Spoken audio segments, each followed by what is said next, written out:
I love this song, first of all. This is Splinter by Planets in the Ocean. This is from my co-host, Rob Benson. Welcome to Late to the Party. God, I love this song. Is on an evening talking about songwriting, all that stuff. God, this is magical. I appreciate that, my friend.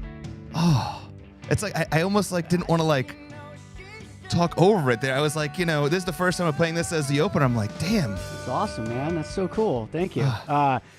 It was a joy to bring to life. The one thing I've always enjoyed about, listening to every, I've been a part of, found out about you through Stereo Embers. We became friends. You got me hooked on the your Friday night shows where you're doing the Writers Club, where you're doing the Song Club. And I got hooked. I remember I'd show up to these YouTube channels and watch these fantastic like renditions of songs that you were performing. And I've told you this before, like I just love the process of how things are done.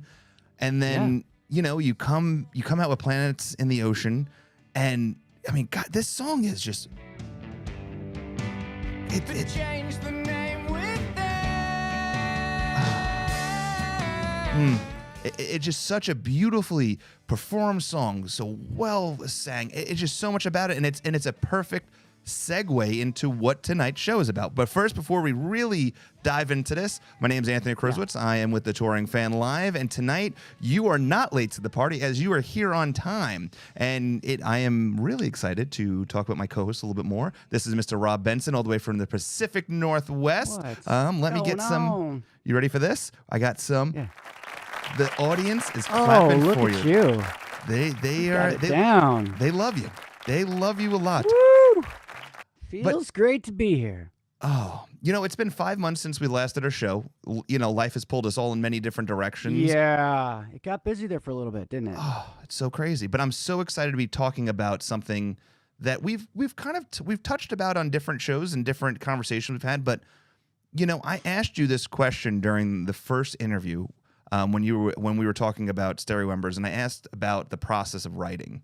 And you really opened up about it. And I'm really excited to kind of dig a little bit more into this because I feel like there's a true art to not only just writing, but writing and performing that song. Because there is people out there that have songs written for them.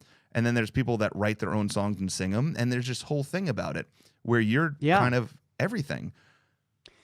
Yeah, I think I guess I'd like to consider myself first and foremost a singer-songwriter. But at the same time, you're right. I mean, I've tried to do both the whole time. Some people do one or the other. I think some of my favorites do both. Most of my favorites do both. I think they're kind of doing the double-sided. They're writing stuff, but they're also performing, and they're incredible performance artists too. So all I can do is strive to be like some of my faves in that way. But yeah, we've talked about the songwriting thing a little bit, and I think I opened up a little bit early on, and it's my passion. It's my number one passion.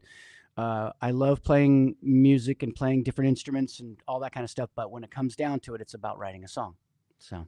Now, you've been writing music for an extremely long time, and I think this is a great topic because I have other shows that we talk about. We have, we talk about things, but neither me or the person talking about it, we do this. So it's more of an opinion based, where this is something you do.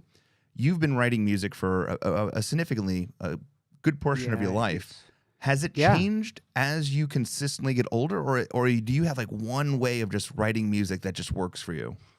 Well, there's, it's changed a little bit over the years. I mean, I think when I first started, I started writing very, very young on piano, and I would write a kind of some music and get a melody going, and then I would try to fit words into that. But what really changed for me was realizing that my process is almost better just for me, and maybe some people are like this, and I think it's a very small amount of people actually, but my process is almost better with words first, which is very different for, I think a lot of people, they go in, write music and a melody, and then they're like, okay, I got to find words to fit that. But when I do that, it's a little trickier. It's like sometimes it gets more cheesy, sometimes it's more rhymey, it's less interesting and unique. Where if I'm just sitting around writing really crazy words, what I realized what I can do at a fairly young age, I realized I could sort of take poetry or lyrics, pre-written and unlock the song from that. And I think a lot of Hmm. writers don't write that way. That's kind of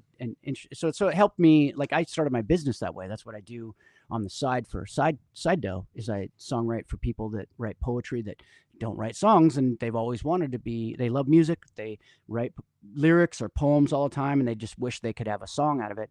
And and so at an early age, I started doing my own poems like that. And then I started writing, for like girlfriends and friends and buddies and, just anybody who had like some cool like lyric or idea or whatever.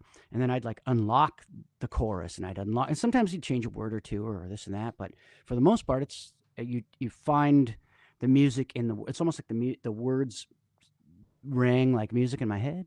And I think that's a backwards way of doing it. I think that it really is. Not a lot of people do it that way. I mean, I'd be curious if anyone else out there does do it like that. Let me know. But because I think what I've heard is very high percentile is the opposite way. They write the music and the melody first, and then they sit and methodically think about what they want to say with the melody. Now, do you Um, have moments in time where you could be out in general and then something will come to you and then do you like write it down? Do you have to keep it in your head? yeah, Like keep remembering it? Like what's that like?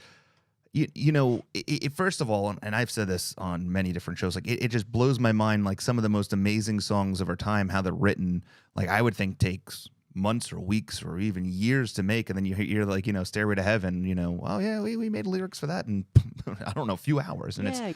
it's crazy.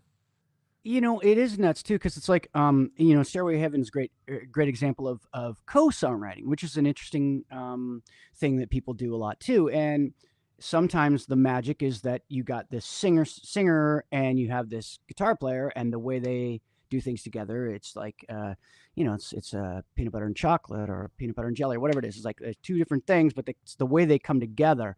And I assume that's how Zeppelin, wrote, was that, I mean, I don't know the exact process of how they did it. What they did sitting in a room, like if I don't know how they did it, but I assume that's how it was. It was like, the guitar idea was there, and then the vocals would be riffing over the top and kind of create something there that was magic. There's so many different styles. If you even like, if you go to the Beatles, everybody was kind of singular songwriters. You had John and you had Paul, and then little did we know, Harrison was just waiting in the wings, right? Yeah, crazy. Um, and then he was amazing when he finally got his shot to kind of do his deal.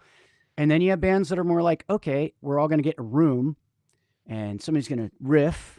This is my riff I got. And then somebody's going to sing. And, there's that style of writing. There's co-writing. There's singer-songwriter writing. There's a billion styles. There really is. And maybe no right or wrong way to do it, because it's all art in the end, right? Now you've been around a lot of musicians and worked with a bunch of different musicians and stuff. Yeah. What is it like to be in a room and see someone? Because I know like you've written music. I know that whole experience, but like I've never been around somebody that like wrote a song or had the lyrics. Like, is it like, what's that like looking from the outside in to see another artist write something up? Like, what is it like to be around that? It's a wonderful experience. When you get to see it firsthand, a lot of times people write things behind closed doors, so you don't always see the process, right? So even people I know and I've known for years that are very successful at what they do, I don't know how they came about the process of what they did. I don't know what they did sitting in a room somewhere, or did they jam with their band and come up with creative riffs and build it off of that. Um, I know one of both of our favorites is Pearl Jam, and they Mm. have many different ways of writing a song. Is it that McCready has a riff and then it's sang over later, or and then they build it from there, or is it that it's all written at home? Does Eddie do it all by himself in his basement and then say, hey, this is the done song, or is it all the above? Is it Yeah. is it Jeff? Is it who is it? What's I think it's probably a combo. I had heard at one point with those guys that, and I don't know if this is true, you probably know more facts about them than I do, but that at one point Eddie was like, all right, this much percentage has to just be my stuff, like straight up just my solo, to make me happy, to make me fulfilled. And they were like, okay. So Well, I mean, I think everybody that has, yeah, everyone has their different ways, and I think even not even just Pearl Jam in general, but like I think if you look at successful writers, like yeah, musicians, right, that are especially singers that write a lot of their music, at some point in their careers, they tend to and it's not only as anything against the band they're with, but they almost go off and do their own thing a little bit. Eddie did it. Yeah. Chris Cornell did it. I mean, you can go down the laundry list of people. I'm kind of doing that now, but it's also, it's that because Starry Embers was very co-written. It was very much me and Tim, and it was awesome. It was beautiful and very, very cool. All my bands before that were kind of just me. I wrote and people might throw a suggestion once in a while, but for the most part, it was like if I brought it in, it was pretty much the song was done. I don't care what they play. Like they can play whatever they want. Bassist, play your thing, whatever, keyboard, whatever you do your thing. But this is my arrangement, and this is my song. And Embers was a little different than that. It was always kind of like co-written. It was always either Tim's riff and my melody or my idea, but he would add stuff and say, no, I want to throw this in and throw that in. So you get to a point where you've been doing it for 8 years or whatever it is, and you're like, oh, I really kind of miss just doing my own thing a little bit, having my own outlet like that. And I had my solo stuff that I throw out there, demos left and right and this and that, but it's hard to get that any attraction to that stuff to really go anywhere other than unless you're out playing and supporting it. And I was never doing that. So I, part of my process was like, hey man, I really need an outlet for this solo stuff. And Planets is a lot like that. Planets is pretty much all my songs, and they just support what I'm doing, which is pretty cool. That is really awesome. And it's interesting because so you're saying that like once you got into Stereo Embers, that was the first time you experienced writing for your band. Because I know you do a lot of stuff with other artists and you write and people, and I got a question about that too, because that's almost, but you were saying like that was the first time experiencing that, and it's like, hey, listen, and I know like, artists do different things differently, and it's just like, hey, I just to feed this need inside of me, I need to let my stuff that's just me be free. I don't know that it was the first time, because when in the 90s, that all I was early 90s. I was a songwriter at home. I was basically a closet songwriter that was writing these folk tunes that no one was super interested in because everything was kind of grungy, right? Mm-hmm. And I was just learning the craft. And I feel like those songs were cool, but they just weren't fitting what the modern times were. So my first few bands, I was in a band when I first got to Seattle. We moved here from Spokane. We were called Widow's Party, and that was the guitar player would write riffs and I would sing over the top. That was that typical, like you're in a rock band, you're the singer. You do your job, I'll do mine, and the guitar player would come up with the riffs, and then I'd sing over the top, and we'd make songs together. So I did do that when I was very young, 18 or so. And then the next band was called Me and Tangerine, and we did the same thing. It was like guitar player played the guitar stuff, and I sang the songs. And eventually, with Me and Tangerine, and we did some really big shows back then. We were doing great. It was awesome. But what happened was, me and the guitar player kind of had this like talk about stuff. I was like, I really want to play rhythm guitar and sing and write songs. And he was like, I really kind of want to sing too. Mm-hmm. And so we had a discussion with the band about it. And the bass player was like, absolutely not. You're the singer and you're the guitar player, blah, blah, blah, like foot down kind of thing. And he was kind of the guy that kind of ran the band. And he's a super cool guy. I love the guy. It was just an opinion at the time. And I was like, Eventually, I think it wore us down to the point where I was like, what do you think should we go start a new thing where we just split the songs down the middle? And it's like, we do that sort of Beatles thing. Like I write my songs, you write yours, and we support each other. Like I'll sing your backups, you sing mine. And David Curtis was the guitar player. And we went on and we started this band called Thistle.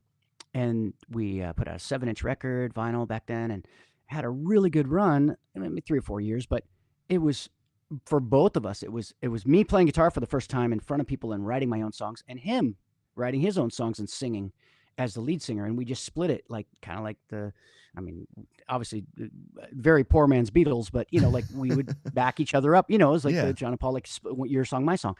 And it was awesome. And it was super important for both of us, I think, as songwriters to learn our craft. And that's how we learned our craft.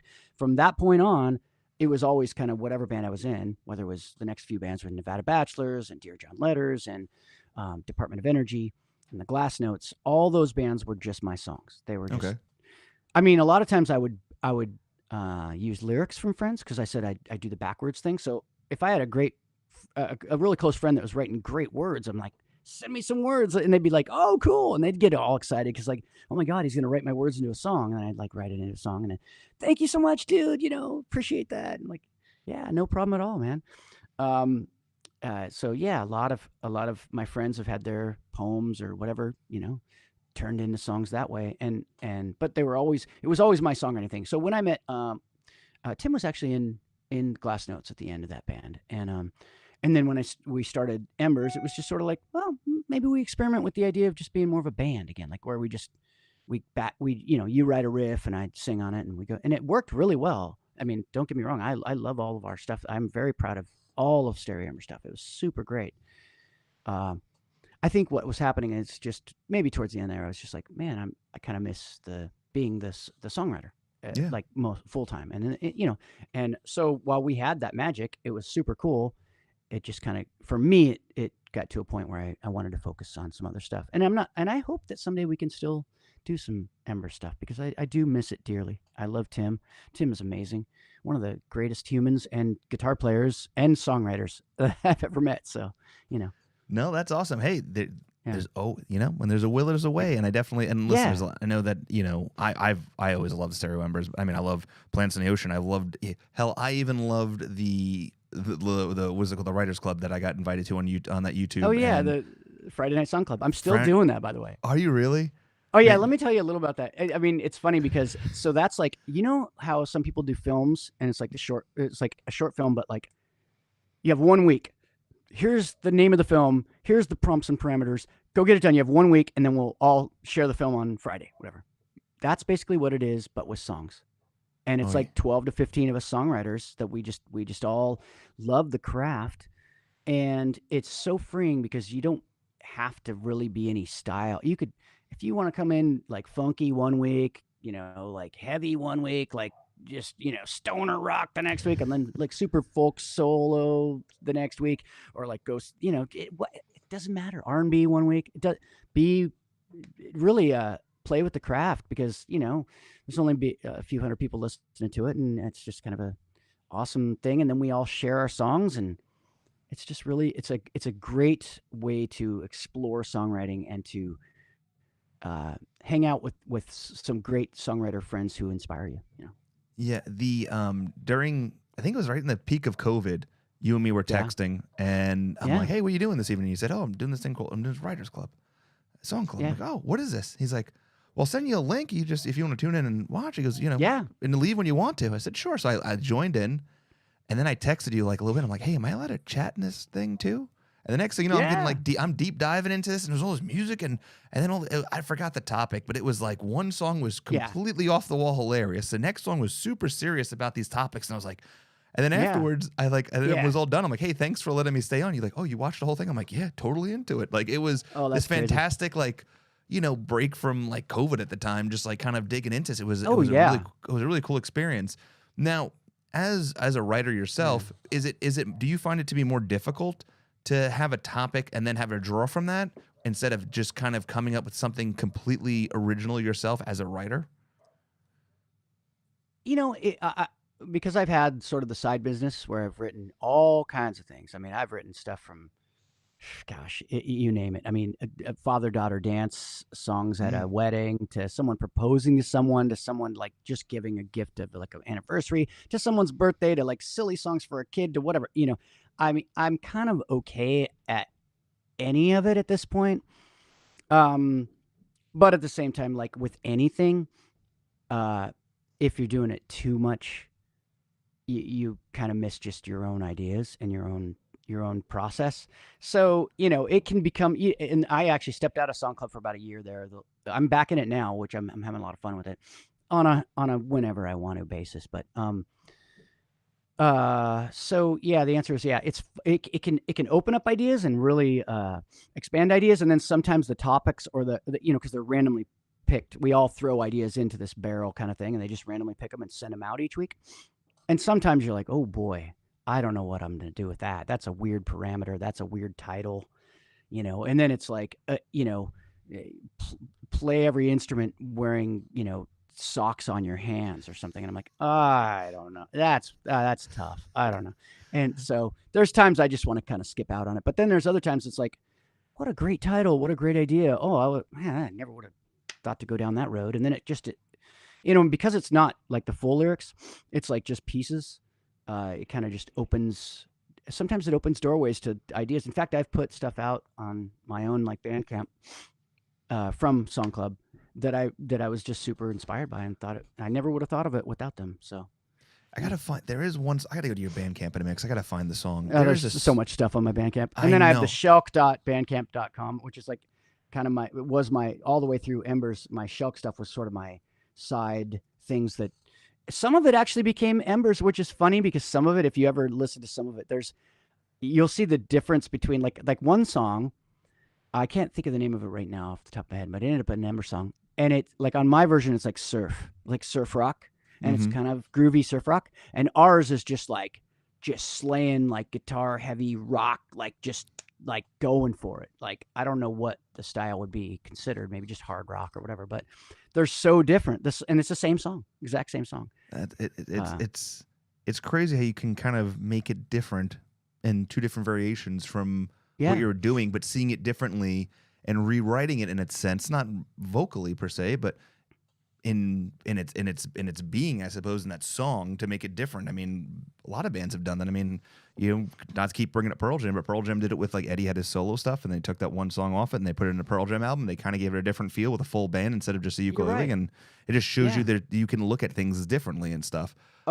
That's the perspective of it, right? Yeah, that's it's crazy to think now because there was a song that I remember. It had a number in it. It was a song you wrote for Song Club that had like a number in it, I think. 70 times 7 or something like that. That is exactly what it was. Man, I was stoked about that tune.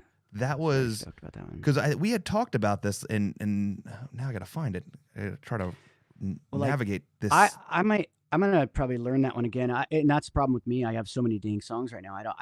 I forget them as far as like how to play them live. Because I keep about a 20 song set in my head, but after that, it's like, geez. I mean, sometimes not even that. Sometimes it's like a 15 song set in my head. But, practice and repetition and all that stuff. But when you just play something, you throw it out there and you never really play it again, it's almost like you have to go relearn your own stuff. It's like relearning a cover that I wrote myself or something weird like that. It's bizarre. Now, being a songwriter yourself, and especially being a musician in probably one of the most, prominent parts of America that is known for a lot of its songwriters, and especially coming through the 90s in that generation of time that a lot of our listeners listen to and stuff. What inspired you to want to be a songwriter? Like what songwriters that you grew up on were like, man, this is something that I want to inspire to be? Early on, definitely like Beatles.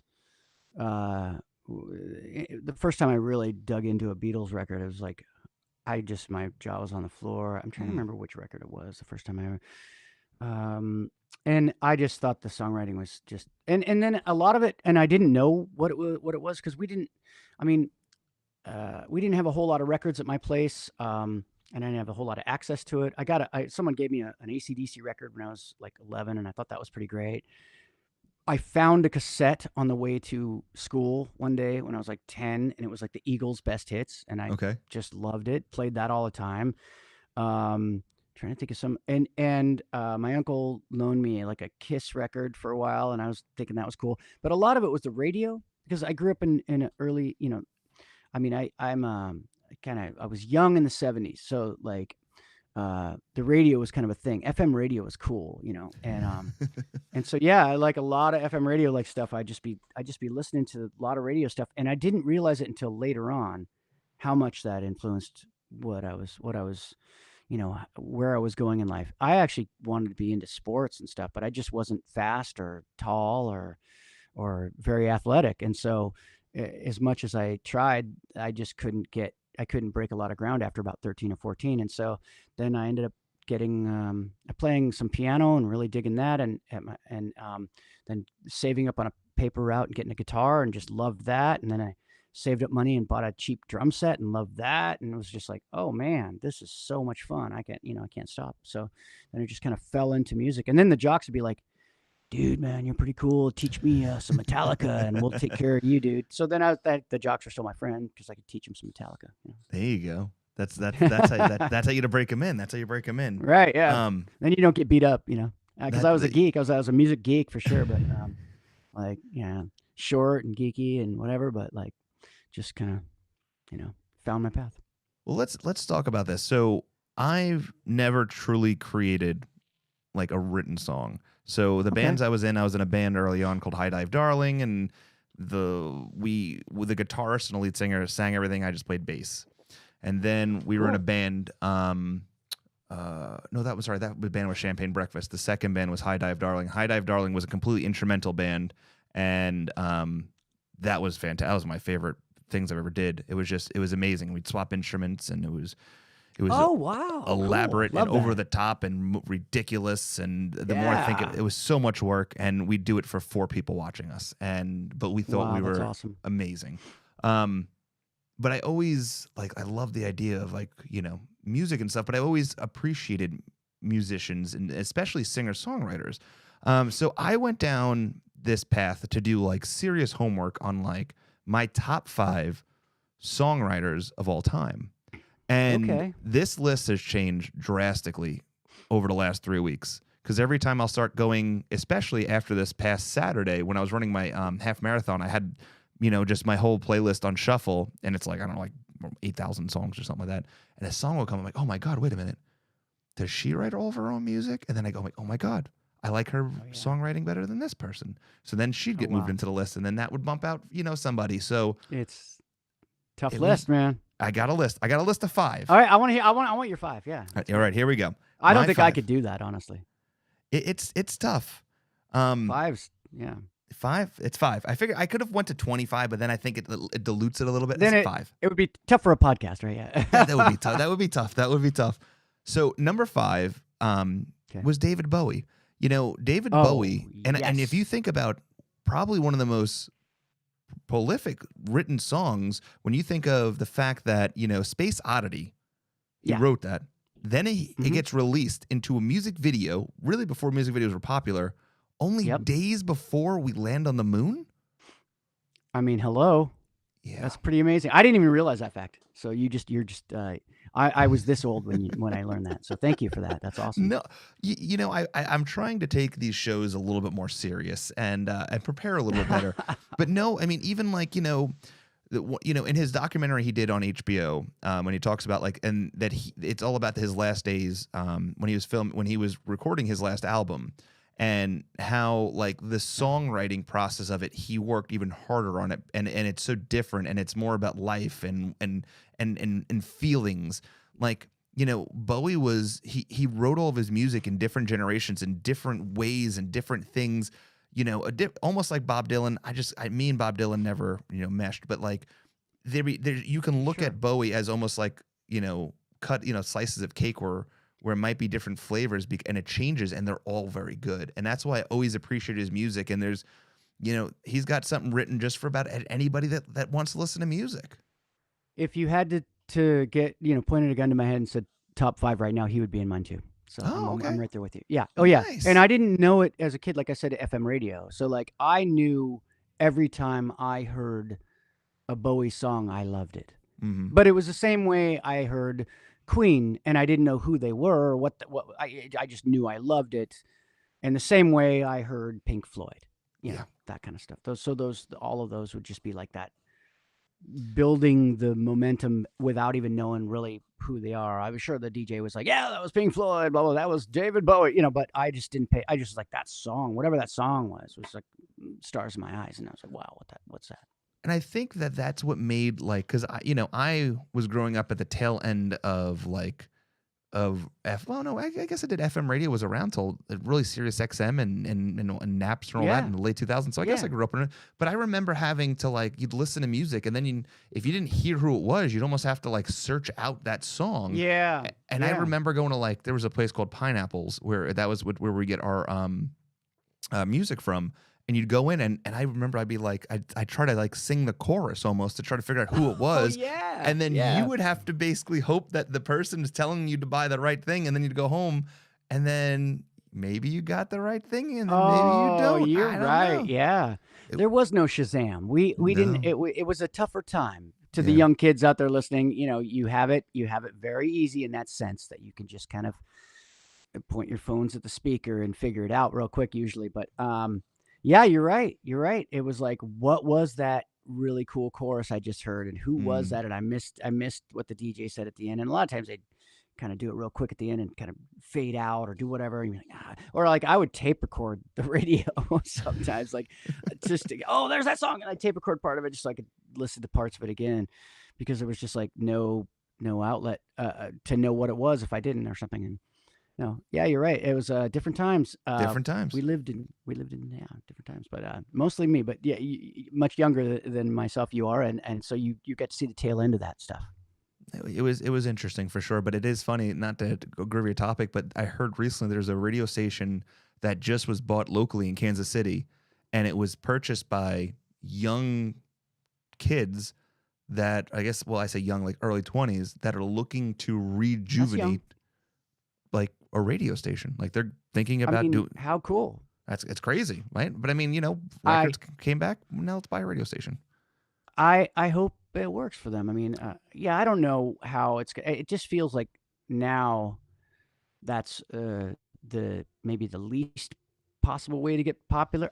Who knows? I have no idea. There's so many people getting like big on all the different outlets, media wise. There's a million of them, but then it's a different type of big, right? So like you're huge on your outlet, your TikTok or whatever you're at, and then you go play your show, and people know the first half of your song until the chorus, and they don't even know the second half of your song or something. Like, I don't know. So, well, it's so true. That could be attention span. Well, I think it's true because they were saying that like there's TikTok artists are now becoming like they're on the Billboard, but realistically, people will only know that 15-second clip that's being utilized on TikTok, and they're not real. The rest of the song is almost like, I don't even know what this is. They only know that 15 seconds, and I think that's what's kind of ruining a lot of music nowadays, because I think it's instead of someone writing a song, and I'm all about songs, I'm all about albums too. Like albums. When if you're writing an album, I think this is why I've always been, and it's funny because they're not even on here. Like Roger Waters and David Gilmour, they wrote things as almost a uniform piece. Like they wrote it as almost like this magical journey you're going to go on. Dark Side of the Moon, Animals, The Wall, Relic, all these albums from front to back. It's almost a story being told in this way that they wrote it. It's so unique and different. It's just beautiful how it's done. And unfortunately, I mean, Taylor Swift's putting out a lot of albums, and I'm so happy that she stood up. That, hey, listen, when she first put her album out, there was like a time where I think they were like, you can't skip tracks, so you got to listen from front to back. Which, that's fantastic. Do it. Yeah. I think it was only for 2 weeks, though. I think after 2 weeks they went to singles or something like that. But I think for 2 weeks she was like, listen, if you want to listen to my album, you're going to listen to my album, or just go buy it. And she forced her hand, which was fantastic. I can get behind that.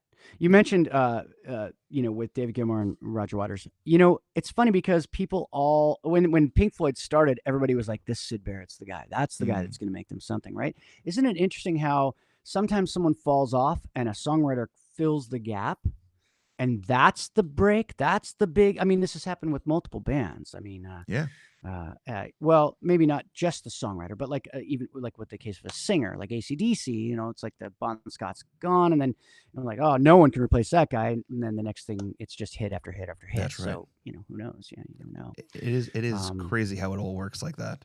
It was like, isn't that the same with let's see, I'm trying to think of there's got to be more bands like that for sure. They could think like back on, like that. You're like, oh, without that person, they're not going to barely be anything. But then all of a sudden, someone new fills the gap, and and then maybe it's going back to that idea of like the George Harrison, like, whoa, who knew he could write like that? Where's he been? Well, kind of stuck behind these two amazing writers for his whole career. So just put a little water and a little light, and then something grows from it.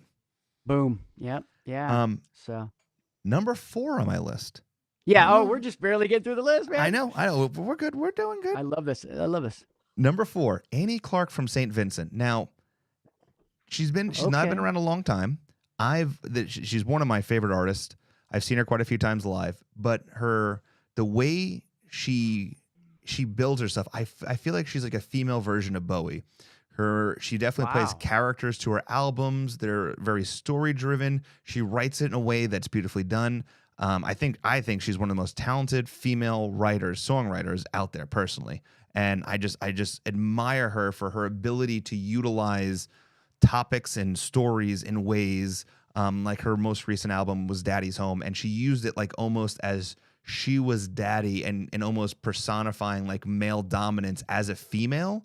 And it was interesting how the songs were, I don't know. There's something about her storytelling and the way that she writes the songs it's so beautifully done, and it's so energetic, and it's so captivating, and it makes you want more. And I think that's what's special about her. It's almost that storytelling writing that is just infectious to me.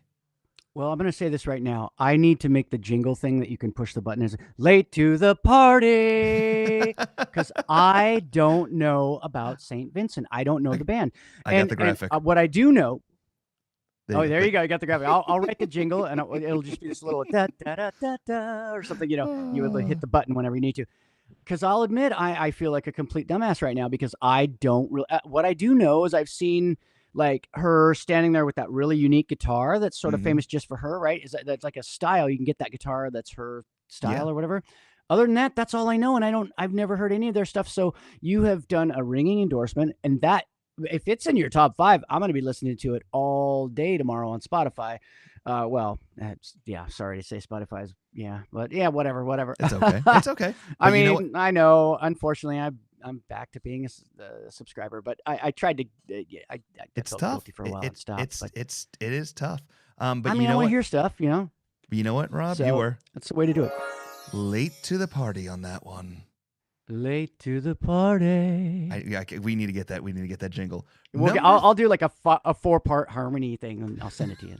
All right, I cannot wait. So you can just have a button in it. It'll have that little. I can upload songs, words, everything on here. So I have 19 pages of it. So I'm good. I want one of those little cool contraptions you got. What do they call that thing? This is called Rodecaster Pro 2. It's the newest one that came out. It controls. I can control through the mixer itself up to I think it's 6 channels. I can digitally control 11 channels. I can control my laptop's hooked up to it. I have everything connected to it, mic, cameras, everything, and then I have all different. I can give you That's awesome.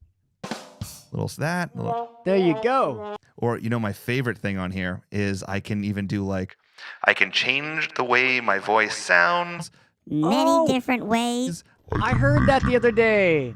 With you and Trey, because you were doing your wife's voice on there, right? Because yes. and then of course he was like, "No, I'm not a killer." I'm not blah, blah, blah. That was really, I love that, by the way. That was such a good bit. And just for can we just give him some props for a second, just for 2 seconds here? Because we just played there at Sleight of Hand Cellars. And we got to open for Richard Stuverud, and Trey is like the most awesome, amazing human and host, especially to bands, because I swear to God, and I'm not going to throw other clubs under the bus, but we had our maybe 100 and something people or whatever there that showed up, and we were paid probably 5 times more than the club we played before that had the same amount of people. So I'll just say he's an amazing, and he's a great host. I went up and bought a glass of wine early on, and he's like, "Oh, they give you some wine." I'm like, "Oh, no, I bought it." And he's like, "Hey guys, don't let him pay for any more wine. It's free. He's part of the team," and blah blah blah. He's just, he was so cool. He let us park right in his special parking spot. He was just so awesome and wonderful. And he talked about going to see you and how awesome that was to meet you in person. And oh man, can we just? The guy's amazing. Can we just agree to that? 100%. There's a good old Trey. Clapping for the Trey. Yeah. Trey, like I said, I've known Trey. We're going on the show will have its anniversary in August of 3 years of us doing the show, which is mind blowing to think. I mean, we've been together longer than some people have been married, and that's true. Yeah. And when he came here, it was so awesome. But no, I mean, I have a lot of respect for him. He's one of those people that, he does things not for attention, and he does it because he cares. And it's just, those are the type of people I want in my life. And no, a super, super duper cool guy. And I can't wait to see him again soon. Amazing dude. Amazing 100%. dude. Amazing 100%. dude. And I just feel so lucky to get to play his club every once in a while, or his winery or cellars or whatever you want to call it. But, and his wine is awesome too. So his cool. wine's so good. Yeah. I know. I was telling him last night. I said, I need it to be we need some more shipments out here. So Yep. definitely. Yep. Get yourself a box of that stuff. I'm trying to convince him, and I'm gonna get it at some point. Yeah. I'll have to go up there and do it. But like, one of the things that I do for work is I wire up places to live stream shows, like how to hook it up. Like Right. basically this. How I'm like, cool. man, I'm like, you got to do it. You got to do it. And we've been talking telling about you. it for about a year and a Oh. half, but I'm gonna push him a little bit more because I mean, like when you and Yeah. Richard were there, that'd been fantastic to have that live Oh my stream done God. correctly. Oh my God. It Mm. would have been, and that night was just such a night for me. It was like, I mean, it was just getting to hang out with. I mean, I knew Stu. Stuart and I met years before, and we've back and forth with things and this and that. But that guy, talk about an amazing songwriter and such a cool process. I didn't realize that he would sing everything from the kit. Like it's like a Phil Collins kind of thing. I mean, it's crazy. like, he's back there like, but he's like, yeah, I've never actually jumped out front and started singing my songs. I just always sing and play. I'm like, I had no idea. So I bought his record, which is like, he's trying to give it to me. I'm like, no way, dude. I'm paying you for this record. I'm buying this record. It's so good.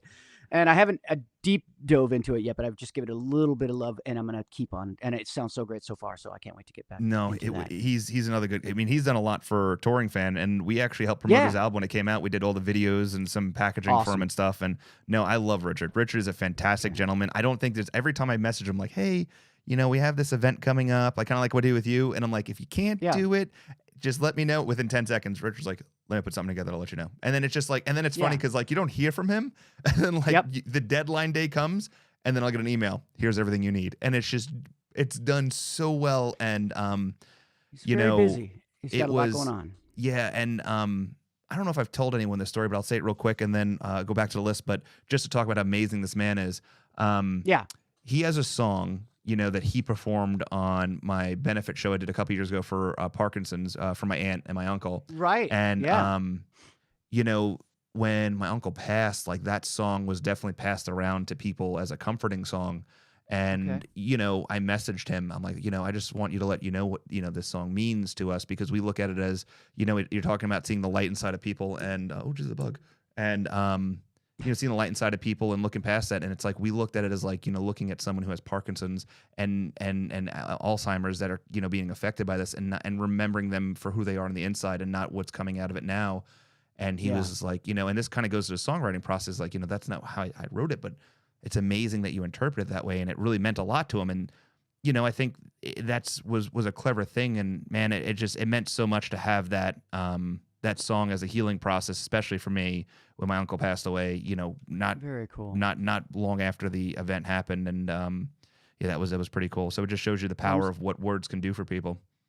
I remember that one. I'm pretty sure Embers had something on that one. You guys did a song, and then Stereo Embers did 2 songs. It was a really beautiful event. I remember watching that whole thing, and I was just really digging it. And I'm sorry about your uncle. That's always a drag, and especially, but I mean, it was. I think what was really cool about that event, I mean, it was 2 years. It's going on. It'll be 2 years next month that we did it. Is how we raised almost 10 grand, and I was able to show like what these what him and my aunt meant to me by putting this event on. And man, I'll tell you, when we've tried doing another event similar to that, but not on that same level, and I think I'm gonna do another online event, I think for Christmas in a bigger platform. I know we've done a few smaller ones, but I think I want to do another bigger one. But man, the amount of work that it is involved in the editing process. I remember days leading up to him, just putting it together, making sure it sounds equal and all.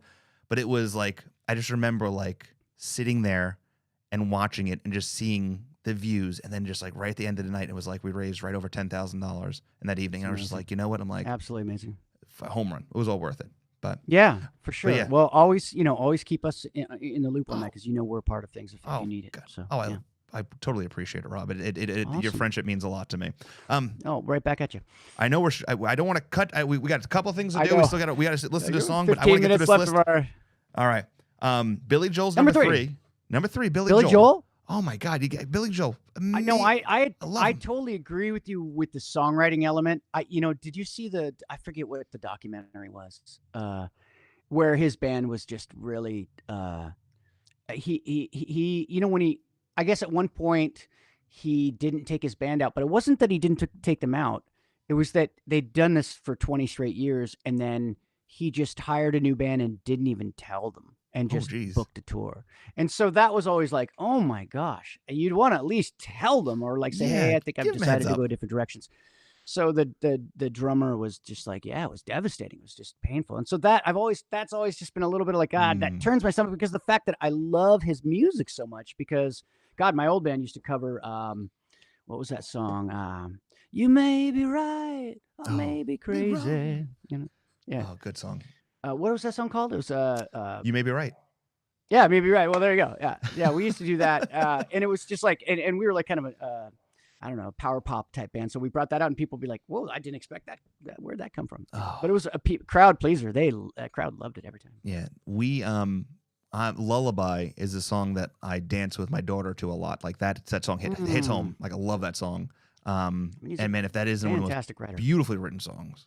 Yeah, you know? no, he's a very, very, very, very talented writer, and I Great writer. Yeah. Maybe not the best person. well, it's just that just really bummed me out. I Man. get I was it. like, whatever. But I mean, you know what? I mean, who knows? Maybe it was just, I don't know. Maybe there was tensions that who knows? We don't know the backstory. We're just hearing stuff. The drummer was just like really disappointed about the whole thing, and he's like, man, I had my living, and then I didn't, and then there was no reason, no phone call, no nothing. Like no one told me anything. It's so true. I don't know. All right, number 2. Now, my number 1 and number 2 can be swapped out at any time. And number 2 really encapsulates like a poet turned songwriter, and his name is Elliott Smith. Elliott Smith to me, I mean, the saddest, most beautiful written songs of I think ever. I mean, you know, when you think about his sad life and what he went through and how he utilized that. And there's this documentary that came out about his life, and there's an interview in it, and he talks about like mental health, and the interview was done in the 90s, which a lot of people, from a man to talk about mental health in the 90s, especially on a platform of him being an artist, was pretty, almost like ahead of his time. And he talked about like he only kept sane because he was able to write music. Like music kept him going. Like, being able to write music, and like he would feel a certain way, and then by putting it on paper, it was like him releasing it from himself. And it just shows you like how those songs really, you listen to them differently. It's almost like, after Chris Cornell's passing, if you listen to some of his songs, it's just it's almost you're hearing them a little bit differently than when you first heard them. Elliott Smith is a genius. I love everything he did. It was amazing. I was a fan of him even from before that, when him and Sam Coombs were in a band together called Heat Miser. I was always a big fan of his because I'm a Northwest guy, so I knew about the underground stuff. And one of the interesting things, you're right for sure. He was ahead of his time in the sense that he was willing to speak about what was happening. A lot of us didn't know about like you said, mental health stuff, and that's awesome that he did that. But at the same time, also super sad because he didn't get the help that obviously maybe he needed to get beyond whatever he was going through. Because didn't he, in the end, when he committed suicide, it was, from what I'd heard, it was very brutal. It was like he stabbed himself or something. It just sounded horrible. Right. But I had so much love for his music, and he even almost won an Oscar, and in my opinion, kicked Celine Dion's ass at the Oscar performance because he just sat on a stool and played like just a badass, shaking his ass off. But he was like just like playing this beautiful song, and I'm trying to remember what that was. It for Good Will Hunting, I think something like this. He did all that Good Will Hunting stuff, and he was so good. I have a highlight of my career based on him, and I didn't even know it because I didn't see it. But my bass player, we went and played a show in Portland in about, I think it was like 97 or 98. And just, it was a cool show, medium packed. We were opening, and then people were filling in and blah, blah, blah. And I saw my bass player kept doing this thing. And I'm like, what do you do? You got a tick? What's going on? You nervous tick? What's happening? And I get upstairs. He's like, did you not see that? And I'm like, what? Elliott Smith was standing in the front, grooving to us the whole freaking show. I'm like, no, I didn't see it. He's like, right over there. Like, and he's just like standing, talking to some people. I'm like, holy crap. Elliott Smith just like bobbed his head to our show. I mean, that's all you can ask for, right? He never said hi or anything. He was, but everybody's surrounding him and doing this and that. And he was big. He was big already at that point. So it was pretty crazy. Yeah, I was like, what the hell? But that's Portlandia for you. That is down there. You never know about that story. Town. Yeah, it was really cool. And I never got to meet him or anything like that, but that was the closest I got to him. He got to bob his head to one of our shows. Oh, that is really awesome. It was pretty fun. Number 1 on my list, Number 1. Bruce Drum roll? Springsteen. Oh, baby, we were born to run. I mean, Bruce Springsteen's a badass. Yeah. yeah. It took me a while, honestly,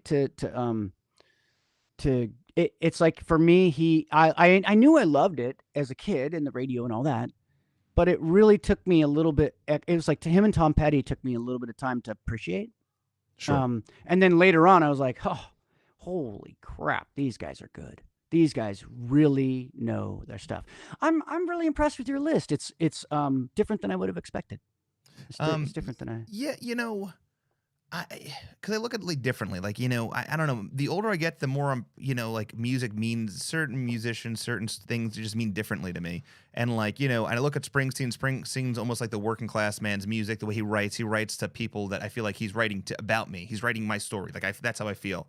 He's writing like my day-to-day life. Elliott Smith, I feel like we as human beings go through a lot and it's hard for us to talk about. And I felt like Elliott Smith was doing that on a large scale. And I appreciated that. When you look at like Billy Joel, there's just like, there's so many music that I feel like he's writing songs that are a part of the soundtrack to my life. Lullaby, Don't Go Changing, there's these moments of like, you're first falling in love. I don't know. There's just like a love story to Billy Joel's writing that is just fantastic. And I feel like Annie Clark's music and her storytelling, and like Bowie is one of my favorite, artists of all time. I feel like, when Bowie passed, I feel like Annie Clark filled that void, and she does it in a way that's so different. And St. Vincent's amazing. And, they all have different things. I can't wait to dig in.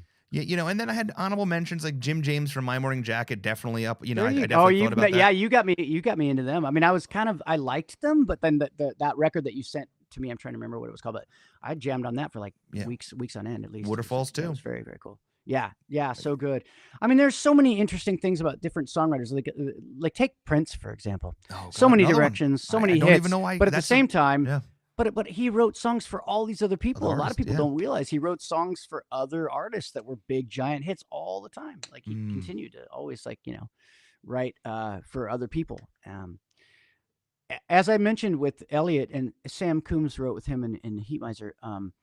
Sam went on, and he's done a bunch of stuff too. So you just definitely should look into him if you don't know his stuff. You know what? I can officially say that I am late to the party on that one. That's all right. Yeah.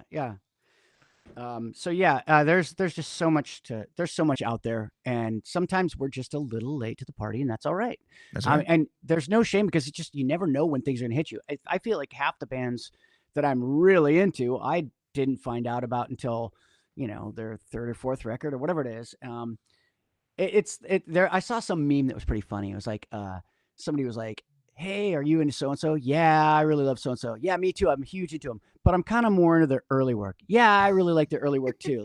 Like the earlies, like the demos before. Yeah, me too. Yeah, totally. Like that whole like I have to know them first kind of thing. That's the hipster thing. But it's like, whenever you find somebody, just love them. They deserve that and need that. And the cool thing is, and I'll get people that come to me, 10, 15 years after a band has been done and be like, why aren't you guys together? I just found out about you. And they're writing from Australia or something. And I'm like, what is going on? Like, how did you just find out? Well, so-and-so told me blah, blah, blah, and then, you'll be in like a back and forth kind of a back and forth with them for like a little bit there. Yeah. And some of those things are what keep me like literally doing what I do, because, I had a writer once say, Rob Benson's like, what is the deal with him? I don't get it. He's done all this great work, but he just has this tiny cult following. And it's kind of true. I got this little tiny cult following in the Northwest, and that's cool. But, it's something. And the crazy part is that when I'm ready to just almost like hang it up, like if I've had that bad week or weird show or whatever, or just the band's feeling weird or whatever it's going on, and I'm just feeling really out of it, that's when I get that email from somebody in freaking Scotland or someone that's like, man, I've been following your stuff for like the last 3 albums and I love this and that. I'm like, what? Where did this come from? Like, what is happening here? And it just, perks me back up. Yeah, thank you for doing what you're doing. Like my family listens to, we rock to your tunes all the time, blah, blah, blah. That's what keeps me kind of, in the heart of it all, Well, to keep on track with everything, and especially tying this all in, tonight we're going to be releasing, or I guess going out there worldwide. What is this? How do we say this? Premiere. It's a worldwide premiere, I guess. Worldwide premiere here on. Ooh, I get it right. Late to the party. The worldwide premiere of the song "Dust Cloud" by your band's Planets in the Ocean. You heard it here first. You ready for this? I'll put a graphic up like coming this. out in May, folks. And here we go. Dust Cloud.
There we go. Dig it. Right on, man. So so give us a little backstory on it. Well, that one's it's been around for a little bit.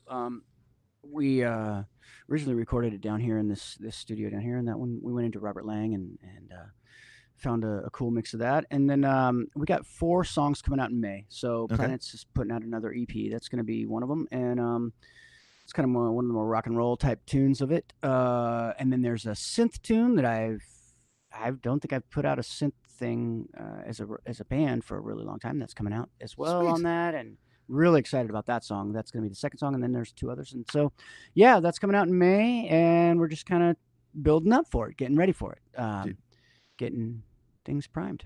Dude, I am so excited about that. Love your music. Right on. Love everything you do. First of all, tomorrow's Friday. And I will say 100% that if you want to continue to support Rob Benson, Planets in the Ocean, or any of the projects that Rob's been a part of, go to Bandcamp, buy his stuff, because tomorrow 100% of the money that you pay for goes to the artist. They do it's called Bandcamp Friday, and they do that. So to support your artist, that is 100% what you need to do. Now, we are finishing up tonight because I told Rob we're going to keep it to an hour, and I am going to keep this damn thing to an hour if I have the last thing I have to say. So I'm going to hit some music in the background. Oh, I actually got to hit the music. I screwed up. That's all right. Yeah. There we go. So definitely check out Rob. You can check him out online. Just search Rob Benson. Look up Planets in the Ocean. Give it a like. New songs coming out in May. Shows coming up around the corner, right, Rob? Yeah, we got a show, our first headlining show in Seattle in May on the 13th. This is Saturday night. We got some great bands coming up with that, so that's gonna be great. Well, Shannon said Bandcamp will buy tomorrow. All right, Shannon. Yay! There we go. Love it. planetsintheocean.bandcamp.com. There we go. Planets in the Ocean. And now, as for the Touring Fan Live, we'll be announcing all of our shows for next month. And April is a big month for shows. We are bringing shows back. The studio, while it's still not 100%, we're just going to roll with it until we have our studio finished, and we're just going to make this work. So check us out. All the episodes from this past month are up on our podcast. They're on YouTube. Check it out. And big thank you to Lindsay, our new intern here at Touring Fan Live, who is breaking up chapters and writing descriptions and doing fantastic things for Touring Fan Live. You'll be able to look at the podcast and break down chapters. I don't know, over my head, but it's a lot of fun stuff. Thank you all so much for tuning in to Late to the Party. You were not late tonight. You're just on time. And until next time, that's Rob Benson. I'm Anthony Krusowitz, and thanks for tuning in. Oh, yeah.